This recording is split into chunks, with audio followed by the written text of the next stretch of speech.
Hello, I am Prakash Ramada, the political leader of the Congress of the People. We have decided in the party it's about time that the COP really communicate with its supporters and followers throughout the length and breadth of Trinidad and Tobago. We cannot rely on the mainstream media to give the message of the Congress of the People, working in the partnership. And we have done many meetings throughout this nation. And we have realized, hearing from you, that we need to express and to explain the work that we have already done, the work we are doing, and the work we will continue to do. Why we continue to be in government, why we continue to take the burdens, lighten the burdens, and fix the problems.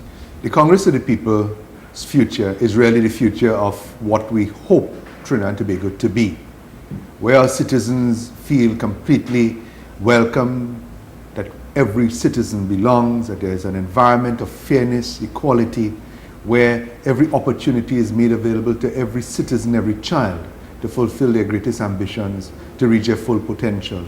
So the COP really is the dream and hope of every parent who love their children and love to see a better Trinidad and Tobago. As it stands now, we are in partnership. We were born in 2006 under the vision to really improve the standards of conduct in public life and to improve the conditions of life for all of our citizens. In 2010, we joined with our partners and we became the People's Partnership Government. We have continued the work of the COP from that time. Many may recall that we had battled for the creation of the Children's Life Fund, to be rid of the property tax, to exterminate the idea of the rapid rail with prohibitive costs, to deal with the issues of smelter. None of those complaints or issues could have been dealt with without political power. As a result of us coming together, we took political office, all of us. The COP, one of the first things this government did was to create the Children's Life Fund. So no longer will a child have to die for the want of funds for life-saving medical attention. To me, that is almost spiritual delivery of what we had promised. That is work that we have already done. We made a promise, all of us, in the People's Partnership Manifesto of 2010.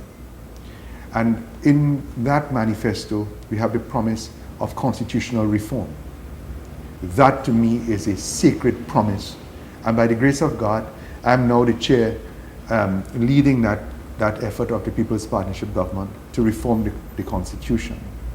Constitutional reform is so important to Trinidad and Tobago because many of the institutions that we now have, in a large part, have failed the expectations that they were created for. And that is to be expected. Our Constitution is 50 years old and it was reformed in 1976 to some extent. But now there's a new need. We hear about referenda in the consultations, the need for referenda, so that you don't have democratic power as a people only on election day, which is what the politics of the past has taught us, that once you elect a government, they could do what they wish without any consideration, care or concern for the wishes of the people. With referenda, for instance, huge and national issues can be voted upon during that term. Issues of the death penalty, whether we should retain it, whether should we remove ourselves from the Privy Council and go to the Caribbean Court of Appeal as our final court of appeal.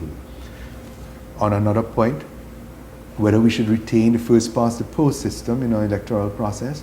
As we hear in every one of the consultations, the people are saying, the people of Trinidad and Tobago, that we need to move to a new system of proportional representation. We've complained over the years about the game. And the only way that we could change the political game in this country is to reset the rules.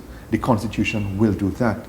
We've finished in large part most of our consultations, the public consultations. We moved to the next stage of the more focused consultations with interest groups, business, NGOs, and so. After which we will produce a document of the recommendations that we have learned from the people of Trinidad and Tobago. It was a promise that the new constitution will come from the people of Trinidad and Tobago. This is COP in action. We have always believed in empowering the people. So when that comes, we'll put it to public discussion again and then move to the next level of drafting to create a new constitution. That to us in the COP is a phenomenal reform effort that will dramatically change the way we see ourselves as a nation.